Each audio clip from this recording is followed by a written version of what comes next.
तो यार कैसे हो आप सब। मेरा नाम है हासिब और अभी 2 दिनों पहले हमने हमारी कम्युनिटी पोस्ट पर एक अनाउंसमेंट किया था कि हम एक Q&A वीडियो बनाने वाले हैं। तो आपके जो भी सवाल हैं आप इस पोस्ट के कमेंट सेक्शन में पूछ सकते हो। तो आप लोगों ने बहुत अच्छे अच्छे सवाल वहां पर पूछे, तो उन्हीं सवालों का जवाब आज इस वीडियो में मैं आपको देने वाला हूं। तो इस वीडियो को हम स्टार्ट करते हैं। तो यार सबसे पहला सवाल कुमार धर्म सेना जी ने पूछा है, भैया किसी NIT में एडमिशन होने के बाद क्या घर से ले जाना पड़ेगा? आई मीन चादर, कंबल, पिलो की कॉलेज वाले प्रोवाइड करेंगे? तो यार देखो, क्या कॉलेज लेकर जाने पड़ेगा वो आप डिसाइड कर लेना। मैं आपको ये बता देता हूं कॉलेज आपको क्या देने वाला है। जब आप मान लो अगर आप हॉस्टल में रहने वाले हो कॉलेज के अंदर जाकर, तो वहां पर आपको एक रूम मिलता है, एक बेड मिलता है, सिंगल बेड, उसके अलावा आपको चेयर टेबल मिलती है और अलमारी मिलती है, बस। उसके अलावा सारा कुछ आपको ही ले जाना पड़ेगा, चाहे वो कंबल हो या गद्दा हो या चादर हो या पिलो हो, वो सारी चीजें आपको वहीं जाकर खरीदनी पड़ेगी। तो सारी चीजें आपको ही खरीदनी है। इसके बाद इन्हीं का अगला सवाल है कि NIT MCA में गर्मी की छुट्टी कितने दिन की होती है, और छुट्टी के दौरान यदि कोई अपने घर ना जाना चाहे, मेरा मतलब है कॉलेज में रहकर प्रिपरेशन करना चाहे, तो उस समय कॉलेज के द्वारा रूम या भोजन मील प्रोवाइड किया जाएगा कि कॉलेज के बाहर रेंट लेकर रहना पड़ेगा? तो यार देखो, जो आपकी छुट्टियां होती हैं वो बेसिकली 2 महीने की होती हैं। जो आपकी समर वेकेशंस वगैरह होती हैं उस टाइम पर आपकी 2 महीने की छुट्टी होती है, और उस टाइम पर आपको हॉस्टल में रूम नहीं दिया जाता, ना ही आपकी मेस चालू होती है। तो अगर आपको उस टाइम पर भी कॉलेज में रहना है, यानी कि उसी शहर में रहना है जहां आपका कॉलेज है, तो उसके लिए आपको रेंट लेकर रहना पड़ेगा, रेंट से रूम लेकर रहना पड़ेगा, आपको कॉलेज में रूम नहीं मिलेगा। इसके अलावा इन्होंने काफी सारे क्वेश्चंस पूछे हैं। इनका अगला क्वेश्चन है, ड्रेस कोड भी होता है क्या NITs में? तो यार देखो, NITs के अंदर कोई भी ड्रेस कोड नहीं होता है। जो बच्चा जो चाहे वो पहनकर जा सकता है, मतलब फॉर्मल ही पहन के जाते हैं, मतलब नॉर्मल से कपड़े, ऐसे नहीं बहुत ज्यादा सज धज कर जा रहे हैं, लेकिन जो भी आप पहनकर जाना चाहो आप जा सकते हो, कोई भी वहां पर ऐसे आपको परेशानी नहीं होने वाली। इसके बाद इनका अगला क्वेश्चन ये है कि क्या हमें कॉलेज के अंदर कोई सैलून मिलेगा जहां पर हम बाल कटवा सकते हैं? तो देखो, मैं NIT इलाहाबाद के अंदर था और वहां पर सैलून था जहां पर मैं जाकर बाल कटवाता था। तो सभी NITs के अंदर मुझे ऐसा लगता होगा, NIT इलाहाबाद के अंदर तो था। इसके बाद इन्हीं का अगला सवाल है, क्या कॉलेज का भोजन हेल्दी होता है या अनहेल्दी? तो यार देखो, तो आपके कॉलेज के अंदर आपको आपके जो हॉस्टल की मेस होती है वहां पर टोटल 4 टाइम खाना मिलता है, सुबह ब्रेकफास्ट, लंच, शाम को स्नैक्स और डिनर।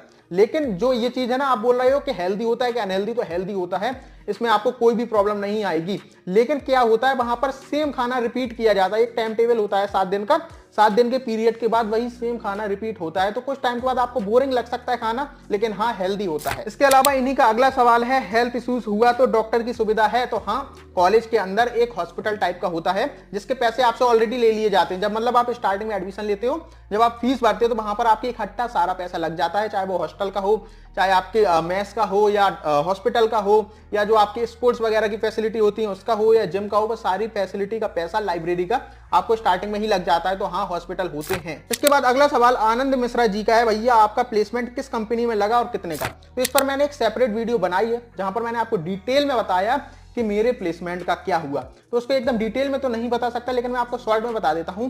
मैं टोटल 3 कंपनीज के अंदर प्लेसमेंट में बैठा था, वहां पर मेरा नहीं हुआ। उसके बाद मेरे जो कुछ और गोल्स थे, जो चीजें मैं कर रहा था वो अच्छे से हो रही थी, तो मैंने उन चीजों पर फोकस किया और मैं प्लेसमेंट में नहीं बैठा।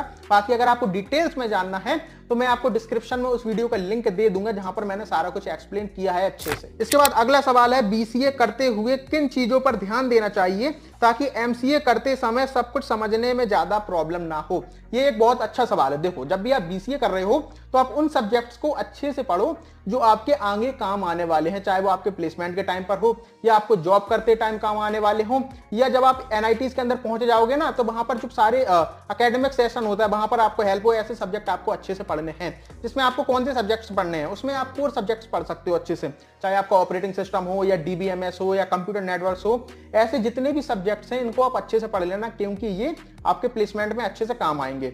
उसके अलावा आपको C लैंग्वेज, मतलब आपकी जितनी भी लैंग्वेजेस होती हैं और जो भी आपको BCA में पढ़ाई जा रही हैं, तो उनको सीरियसली पढ़ना, चाहे आपकी C लैंग्वेज हो, C++, जावा, पाइथन, जावा स्क्रिप्ट, HTML, CSS, सारी लैंग्वेजेस आपको अच्छे से पढ़नी है। उसके अलावा आपको DSA वगैरह जो आपके BCA में होगा बेसिक लेवल पर, वो आपको अच्छे से सीखना है, तो आपको आसानी होगी MCA में जाने के बाद। इसके बाद अगला सवाल गौतम जी का है, MCA का सेमेस्टर का शेड्यूल के बारे में बताओ, लाइक असाइनमेंट एंड टेस्ट कब कब होते हैं और इनमें कितना टाइम लगता है? तो देखो, आपके कॉलेज के अंदर NITs के अंदर तो टोटली 3 साल का आपका MCA होता है, तो टोटल 3 साल में आपके 6 सेमेस्टर होते हैं।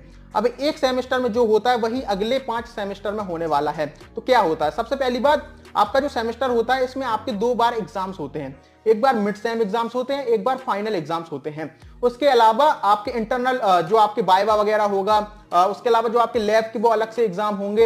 इसके साथ साथ आपकी क्लास में भी कुछ टेस्ट होते हैं। उसके अलावा असाइनमेंट आपको डेली बेसिस पर मिलते ही हैं क्लास के अंदर। तो यही आपका शेड्यूल होता है आपके पूरे सेमेस्टर के अंदर। इसके बाद अगला सवाल है ईसा जी का, किन टॉपिक्स पर अच्छी पकड़ बनाकर जाना चाहिए। तो देखो मतलब आपको किन टॉपिक्स पर अच्छी पकड़ बनाकर जाना चाहिए, तो उसमें आपको एक लैंग्वेज बेसिक लेवल पर अच्छे से आना चाहिए, या आप अच्छे से उस लैंग्वेज को कर लो। उसके अलावा मैं आपको एक चीज बता दूं, अगर आप एक साल डेडिकेशन के साथ पढ़ लेते हो अपने एमसीए में जाने के बाद, तो आराम से आप रेडी हो जाओगे प्लेसमेंट्स के लिए। मैं कह रहा हूं डेडिकेशन के साथ, ऐसा मतलब नहीं है कि आप मतलब पढ़ तो रहे हो लेकिन फोकस के साथ नहीं पढ़ रहे। डेडिकेशन के साथ अगर आप दिन में 6-7 घंटे भी पढ़ोगे तो आराम से आप एक साल में रेडी हो जाओगे। तो लेकिन आपका ये सवाल था कि हम एनआईटी जाने से पहले किन चीजों पर अपनी पकड़ बना लेनी चाहिए, तो उसके लिए आप एक लैंग्वेज सीख सकते हो अच्छे से, और डीएसए आप बेसिक लेवल पर कर सकते हो। उसके बाद आप एमसीए करने जा सकती हो। इसके बाद अगला सवाल है कि क्या 3 साल का एमसीए वर्थ इट है उन स्टूडेंट्स के लिए जो ऑलरेडी कोडिंग जानते हैं। तो देखो जो आपकी जो टॉप एनआईटीज वगैरह हैं वहां पर तो आपका 3 साल का एमसीए होता है,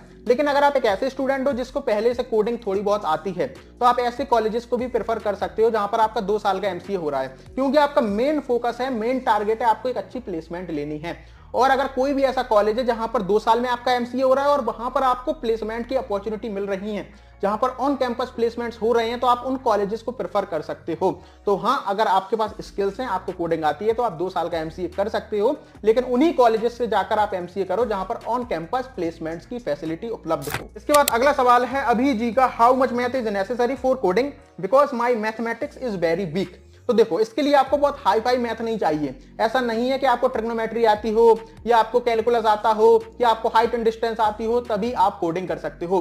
कोडिंग के लिए अगर आपको बेसिक मैथ्स आती है इतनी इनफ है, आपको 10th तक की भी मैथ आती है तो बस इतनी इनफ है, आपको ज्यादा परेशान नहीं होना है। इसके बाद अगला सवाल है नितिन कुशवाहा जी का, भैया एनआईटी इलाहाबाद में हॉस्टल लेना कंपलसरी है क्या, बाहर रूम लेकर रह सकते हैं क्या। तो ऐसा कोई भी रूल नहीं है कि आपको हॉस्टल में ही रहना है, तो कंपलसरी बिल्कुल भी नहीं है। आप हॉस्टल में भी रह सकते हो या आप रूम लेकर बाहर भी रह सकते हो। इसके बाद अगला सवाल है what is your story, why you did MCA, do you have placed anywhere, if not then why, if yes then where. तो बेसिकली इनका यही सवाल है कि आपकी स्टोरी क्या है, आपने एमसीए क्यों किया और आपका प्लेसमेंट हुआ या नहीं हुआ। तो देखो मैं अपनी स्टोरी, जब भी हम कोई अचीवमेंट कोई माइलस्टोन हिट करते हैं तब मैं एक स्टोरी बताता हूं अपनी। तो बेसिकली हमने 1000 सब्सक्राइबर्स पर भी अपनी निमसेट की स्टोरी बताई थी, 5000 सब्सक्राइबर्स पर अपनी एमसीए की स्टोरी बताई थी। उसके अलावा जो उस एमसीए की जो प्लेसमेंट की स्टोरी मैंने आपको बताई थी, उसके कुछ और भी एस्पेक्ट्स हैं जो मैं आपको बताऊंगा जब हम अगला माइलस्टोन हिट करेंगे। हम 10,000 सब्सक्राइबर्स के काफी करीब हैं।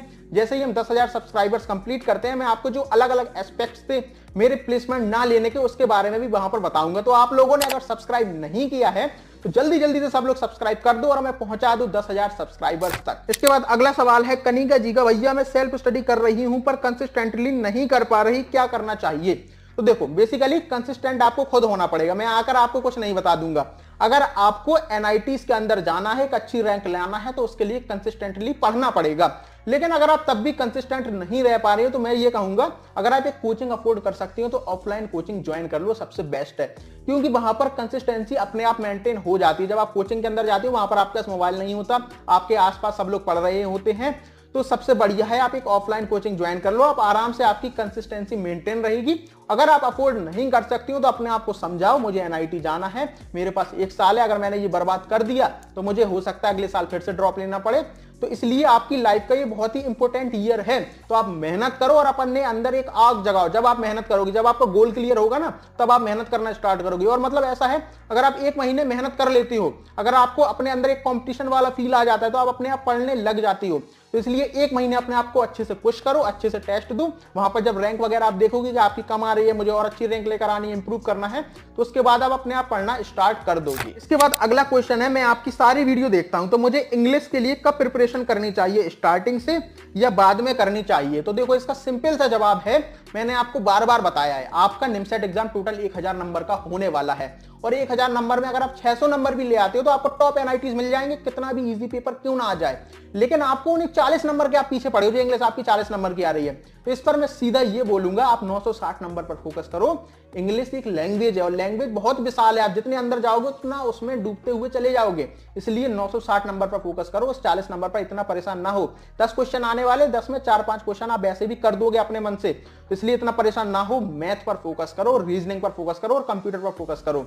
तो अगर आपके 600 नंबर आ जाते हैं तो आपको आराम से अच्छा एनआईटी मिल जाएगा। अगला सवाल है अभिनव जी का, भैया अगर निमसेट का प्रिपरेशन किए ऑफलाइन क्लास ज्वाइन करके, अगर 2 साल में भी नहीं हुआ तो फिर क्या करें? अगर आप ऑफलाइन प्रिपरेशन कर रहे हो और 2 साल में भी आपका सिलेक्शन नहीं हुआ तो फिर आप नहीं कीजिए, फिर आप नहीं कर पाओगे। मतलब आप 2 साल में जो नहीं कर पाए, तीसरी साल में ऐसा क्या नया कर लोगे? 10 से 11 महीने इस एग्जाम की प्रिपरेशन के लिए इनफ हैं। लेकिन अगर आप 24 महीने में भी नहीं कर पा रहे हो तो फिर आप मत करो, आप दूसरी चीजें ट्राई कर लो, ये आपके लिए नहीं है। इसके बाद अगला सवाल है अमन जी का, भैया मैथ के 1 शॉट लेक्चर सफिशिएंट रहेंगे या फुल लेंथ से पढ़ें भैया, प्लीज रिप्लाई। तो देखो, सबसे पहली बात, ये डिपेंड करता है सिचुएशन पर। अगर आप एक ऐसे बच्चे हो जिसके पास 5 से 6 महीने बचे हैं तो उसे 1 शॉट वीडियो से ही पढ़ लेना चाहिए। लेकिन अगर आप एक ऐसे बच्चे हो जिसके पास अभी से, मतलब जो आपके पास 10 से 11 महीने हैं, तो अभी आपको फुल लेंथ लेक्चर्स ही देखना चाहिए और वहां से अपने कॉन्सेप्ट्स को स्ट्रॉन्ग करना चाहिए। और एट द एंड बात आती है, आप वीडियो लेक्चर्स कोई भी देखो, फुल लेंथ देखो या 1 शॉट देखो। अगर आप एक ऐसे बच्चे हो जिसने 12th तक अच्छे से पढ़ी है तो आप 1 शॉट वीडियोस देखोगे, उसके बाद आप ज्यादा से ज्यादा प्रैक्टिस करोगे तब भी काम हो जाएगा, क्योंकि मैथ पूरा खेल है प्रैक्टिस का। जितनी ज्यादा से ज्यादा आप प्रैक्टिस करोगे उतने बेहतर तरीके से आप क्वेश्चंस को सॉल्व कर पाओगे।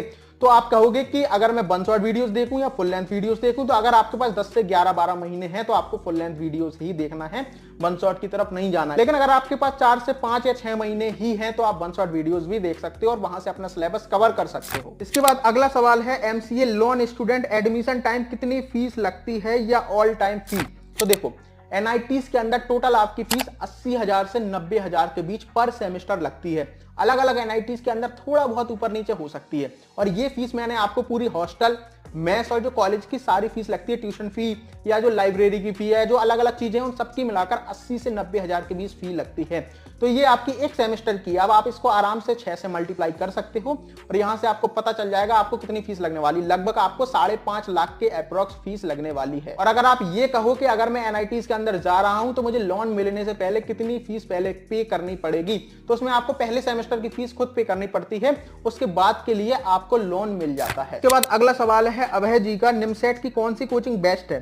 रिकॉर्डेड कोर्स लेना चाहता हूं, ठीक रहेगा कि नहीं? तो यार देखो, कौन सी कोचिंग बेस्ट है उसके लिए एक नाम तो मैं यहां पर अभी नहीं बोल सकता। अगर एक नाम बोलूंगा और अगर कोई कोचिंग वाला देखता है तो वो मुझे मैसेज करेगा, तो इसके लिए आप मुझे पर्सनली मैसेज कर सकते हो। वहां पर मैं आपको बता दूंगा कि आप किस कोचिंग का ऑनलाइन कोर्स, रिकॉर्डेड कोर्स या लाइव कोर्स ले सकते हो। आपको मेरा व्हाट्सएप नंबर डिस्क्रिप्शन में मिलेगा, वहां पर मैं आपको बता दूंगा कि आप इस कोचिंग की टेस्ट सीरीज या कोर्स ले सकते हो। इसके बाद अगला सवाल है, ऑफलाइन या ऑनलाइन कोचिंग अच्छी है या फिर सेल्फ स्टडी से भी निमसेट एग्जाम क्रैक किया जा सकता है?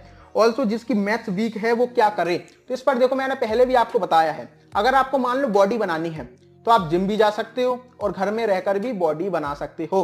अभी आपके ऊपर डिपेंड करता है। अगर आप अफोर्ड कर सकते हो तो आप, सीधी सी बात है, आप जिम ही जाओगे। लेकिन अगर आप जिम की फीस नहीं दे सकते तो आप घर पर भी वर्कआउट कर सकते हो। अब अंतर क्या आएगा? बॉडी कहां पर बनेगी? बॉडी जिम में भी बनेगी, बॉडी घर में भी बनेगी। बस प्रॉब्लम ये है कि आपको जिम के अंदर इक्विपमेंट ज्यादा मिल जाएंगे, वहां पर आपको ज्यादा मशीनें मिल जाएंगी। घर पर आपको पास थोड़ा कम होंगी। वहां पर आपको मतलब बताने वाले लोग होंगे कि आपको कौन सी एक्सरसाइज करनी है, कैसे करना है। घर पर जब आप करोगे तो आपको खुद ही करनी है। आप सही कर रहे हो या गलत कर रहे हो वो आपकी प्रॉब्लम है। तो वही सेम चीज यहां पर होती है। आप कोचिंग में भी जा सकते हो, आप सेल्फ स्टडी भी कर सकते हो, दोनों जगह से सिलेक्शन होगा। हर साल बच्चे निकालते हैं। बस अगर आप सेल्फ स्टडी कर रहे हो तो एक साथ में टेस्ट सीरीज ले लो। टेस्ट देना बहुत जरूरी है और बाकी आप सेल्फ स्टडी कर सकते हो। हमने हमारे टेलीग्राम चैनल पर प्लेलिस्ट बनाई हुई है जहां से आप कवर कर सकते हो अपनी पूरी मैथ और रीजनिंग। तो आप प्लेलिस्ट को एक्सेस कर सकते हो हमारे टेलीग्राम चैनल पर, और टेलीग्राम चैनल का लिंक आपको डिस्क्रिप्शन में मिलेगा, जहां से जाकर आप आराम से सारी प्लेलिस्ट एक्सेस कर सकते हो। उसके अलावा बहुत सारी चीजें वहां पर आपको मिलेंगी। निमसेट एग्जाम की प्रिपरेशन के लिए सब कुछ एकदम फ्री में मिलेगा। तो टेलीग्राम चैनल का लिंक आपको डिस्क्रिप्शन में मिलेगा, तो आप वहां जाकर चेकआउट जरूर करना। तो अब बात आती है सेल्फ स्टडी या कोचिंग। तो आपको समझ में आ गया होगा, आप दोनों जगह से कर सकते हो। वही फर्क है कि अगर आप एक कोचिंग ज्वाइन कर लेते हो तो आपको भटकना नहीं है। आपका काम है केवल पढ़ना। टीचर आएगा, वो आपकी क्लास लेगा, वो आपको सीट्स देगा, कैसे आपको पढ़ना है, क्या करना है, वो सारा कुछ आपको सिखाएगा। आपको कुछ सोचना नहीं है, आपका काम है केवल वहां पर क्वेश्चंस को सॉल्व करना। तो अगर मैं आपको ये डायरेक्ट बताऊं तो अगर आप अफोर्ड कर सकते हो तो सीधी सी बात है आपको कोचिंग ज्वाइन कर लेनी चाहिए, आपके लिए ज्यादा आसान रहेगा। और अगर आप अफोर्ड नहीं कर सकते तो आपको बिल्कुल भी परेशान नहीं होना है, किसी से कर्ज लेकर या पैसे लेकर कोचिंग वगैरह को ज्वाइन नहीं करनी है। आप सेल्फ स्टडी करो, हमारे टेलीग्राम चैनल पर चले जाओ और साथ में एक टेस्ट सीरीज ले लो। और टेस्ट सीरीज के लिए अगर आपको कंफ्यूजन है और अगर आपने अभी तक टेस्ट सीरीज नहीं ली है तो आप जरूर ले लेना। और अगर आपको डाउट है तो आप मुझे मैसेज कर सकते हो, वहां पर मैं आपको बता दूंगा कि आप किस कोचिंग की टेस्ट सीरीज ले सकते हो। मेरा व्हाट्सएप नंबर आपको डिस्क्रिप्शन में मिल जाएगा। इसके अलावा इनका एक क्वेश्चन और था कि ऑफलाइन और ऑनलाइन में कौन सी बेटर है। मैं आपको ऑलरेडी बताया कि ऑफलाइन ज्यादा बेटर है, क्योंकि वहां पर डिस्ट्रैक्शन खत्म हो जाते हैं। वहां पर आप कोचिंग में जाते हो, आपके पास मोबाइल फोन वगैरह नहीं होते, आप क्लास में भी पढ़ रहे हो तो टीचर सामने आप डायरेक्टली डाउट पूछ सकते हो, आसपास सारे बच्चे पढ़ते हैं, तो आपके पास एक कॉम्पिटिटिव एनवायरनमेंट मिलता है आपको। तो अगर ऐसे कहूं ऑफलाइन या ऑनलाइन में कौन सा बेटर है तो 100% ऑफलाइन ज्यादा बेटर है। लेकिन वही बात है, ऑफलाइन की फीस ज्यादा होती है, आपको दूसरे शहर जाना पड़ सकता है, अगर आप उस सेम शहर में नहीं है तो वहां पर आपको और ज्यादा खर्चे होते हैं। तो आप ऑनलाइन भी ज्वाइन कर सकते हो, वहां से भी आपका सिलेक्शन होगा, बहुत सारे बच्चों का हर साल होता है। यार यही आपके सवाल थे, इसके अलावा कुछ सवाल और भी थे लेकिन ये वीडियो काफी ज्यादा लंबी हो रही थी, इस वजह से मैंने उन क्वेश्चंस को पिक नहीं किया। नेक्स्ट टाइम आप कमेंट जरूर करना, क्वेश्चन जरूर पूछना, हम आपके क्वेश्चंस को जरूर लेंगे वीडियो के अंदर। उसके अलावा अगर आपको इस वीडियो से थोड़ा बहुत इंफॉर्मेशन मिली हो तो इस वीडियो को यार लाइक जरूर कर देना। और हम 10,000 सब्सक्राइबर्स की तरफ बढ़ रहे हैं, तो चैनल को अगर सब्सक्राइब नहीं किया है तो कर लेना। और आपको नेक्स्ट वीडियो किस टॉपिक पर चाहिए वो हमें कमेंट में जरूर बताना। उसके अलावा आपका कोई भी क्वेश्चन है तो आप हमसे कमेंट में जरूर पूछना। हम आपसे मिलेंगे किसी और वीडियो में, जब तक के लिए आप अपना ख्याल रखना, बाय।